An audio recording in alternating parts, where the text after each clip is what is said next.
ल साथीहरू नमस्ते। आज धेरै दिनपछि तपाईहरुसँगै बसेर ढेँडो खान लाएँ मैले। आज मैले यस्तो खालको तरकारी बनाएको। यस्तो तपाईहरुले खानु भएन यो सागमा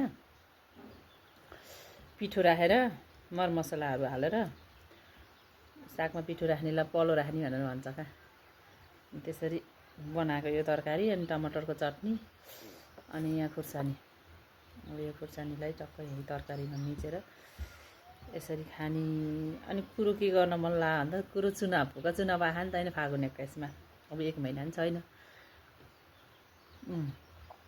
अनि भोटमा आउन हिँड्ने नेताहरूले क्या अब ठुलठुलै नेताले त नभनौँ अलि त्यो बिचका अचम्मका नेताहरूले फेरि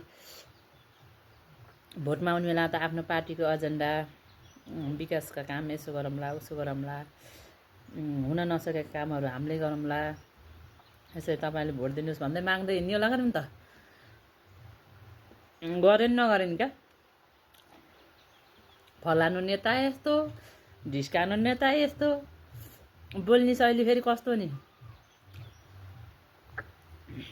आफूभन्दा ठुलालाई त आदर सम्मान गरून्, सानालाई माया गरून्। अनौठोको व्यवहार फेरि बोली तिनीहरूको बोलीबाटै थाहा हुन्छ फेरि कति काम गर्न सक्छन्, जनताहरूलाई कतिको सम्मान गर्छन् भन्ने कुरा फेरि बोलीबाटै थाहा हुन्छ। फलानु यस्तो ढिस्कानु यस्तो त्यही हो तिम्रो एजेन्डा। हाँसै लाउँछ का मलाई फेरि भोटमा नआउनेले त मैले यसो गर्छु उसो गर्छु कमसेकम विश्वास दिलाउँछ कुन्नी। अर्कालाई उडाएरै जान्छ अनि के भोटमा आउने के हो नि फेरि काम गर्ने रङ्गो लाउँछ का मलाई तिनीहरूको भिडियो हेरेर हाँस लाउँछ।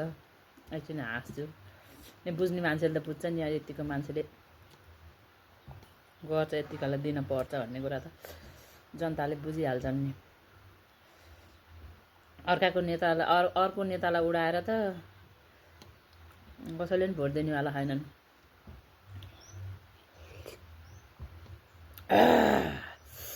कति मिठो टप्पा टपे ढिँडो खानुस् ज्यान बनाउनुहोस्। धन्यवाद।